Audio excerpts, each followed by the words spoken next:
On a mis le gilet de sauvetage. On va parler du passage du permis du bateau école maintenant. Parce que dans l'Aisne, figurez-vous que l'on peut passer le permis grâce à une personne qui est notre invitée aujourd'hui, Elisabeth Germont. Bonjour, vous êtes la directrice de bateau école à Mou, précisément posée à Paly. Vous êtes mon bureau est à Paly. Voilà, je cherche le mot. Vous êtes amarré à Paly. Et regardez, du coup, pas amarré à Paly. Je me suis dit que c'était bien de mettre le gilet de sauvetage adapté, oui, ça. Pour la taille. Voilà. Parce que les vacances ne vous ont pas donné de sagesse. Je ne sais même pas l'ouvrir, voyez-vous, c'est embêtant. Alors, ce permis bateau, On pousse, on tire. on peut passer le permis bateau dans l'Aisne grâce à vous. Bien sûr. C'est tout frais, ça date du 6 février. Donc, c'est vraiment une toute jeune entreprise que vous venez de lancer. C'est cela. J'ai démarré les premiers cours le 6 février et mes premiers candidats vont passer leur examen le 6 mars. Alors, c'est une reconversion. Avant, vous travailliez dans le commercial de matériaux de bricolage. Après, vous êtes parti dans l'éducation avec éducatrice spécialisée. Et du coup, vous vous êtes dit, c'est une vieille passion finalement, l'eau. Et comment essayer de... C'était presque une activité pour la retraite que vous vouliez faire en fait. C'est ça, c'est ce que j'avais prévu un petit peu en activité pour ma retraite. Bon, il s'avère que la vie a fait que il a fallu que je commence un petit peu plus tôt. Donc voilà, et c'est vrai que c'est une évidence qui s'est imposée. Ma passion pour l'eau, voilà, et puis mon parcours professionnel. C'était une évidence. Mais alors du coup, tout ce que vous apprenez maintenant à vos futurs capitaines, vous avez dû vous avez dû le maîtriser aussi parfaitement. C'est vous qui donnez les cours directement ? Voilà, c'est moi qui donne les cours, et les cours pratiques et les cours théoriques. Avec 3 possibilités, le permis fluvial, oui. Donc pour tout ce qui est lac et fleuve et rivière, le permis côtier, oui. qui est à 5000 des côtes, je crois, 6000 des 11 côtes. kilomètres. Voilà, en gros, c'est à vue, quoi. Et puis le permis hauturier, on peut naviguer à peu près partout. C'est ça. Donc il y a des spécificités entre chacune de ces fonctions ? Absolument.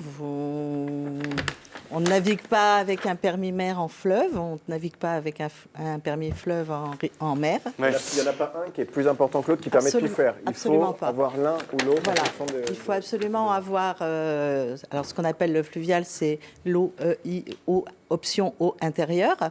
Et pour naviguer sur les fleuves, les canaux et les lacs en France. Et quand on imagine qu'il y a besoin de prendre des cours, on va déployer la carte pour montrer un peu la précision de tout ça, il faut apprendre à maîtriser ça. Ah, il faut apprendre absolument à maîtriser. Ça, c'est du hauturier. Donc ce sont des cartes, c'est vraiment les cartes qu'on appelle les cartes... Ce sont des cartes marines. Marines avec les profondeurs qui apparaissent là, les zones où on peut accoster. Absolument. Thibaut, je crois que vous avez le permis hauturier, vous allez nous expliquer ce que ça signifie tout ça. De quoi, laquelle ? Eh ben, je sais pas, moi, tous ces choses. Moi, j'y connais rien. Mais on le voit pas parce que c'est déjà les couleurs. On va déjà démarrer par les couleurs. Voilà.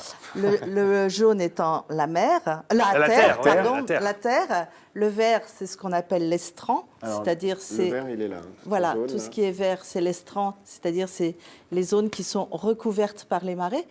Là, on est vers Quiberon, pour situer. Toute la zone bleue, c'est la zone... La zone mer peu profonde, on va dire, et la blanche, c'est la mer profonde. Tous les petits chiffres que l'on voit là, en fait, sur le bleu, c'est la profondeur. Là, par exemple, regarde, c'est 7 mètres. Voilà, profondeur, et là, c'est 15 mètres. Ah, bravo. Ça permet de savoir où est-ce qu'on pose l'encre, notamment.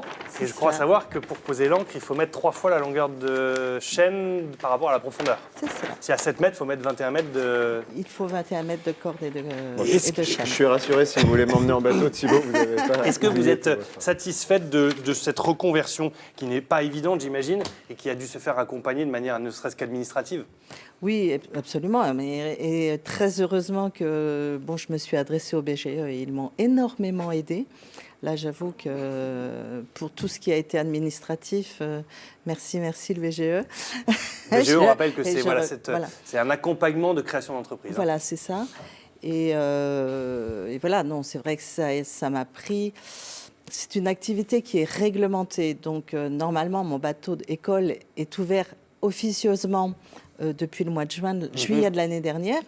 Or, je n'ai eu mes agréments qu'au mois de janvier. Ah oui, d'où le début en février. 16 ans, le bateau. 16 ans.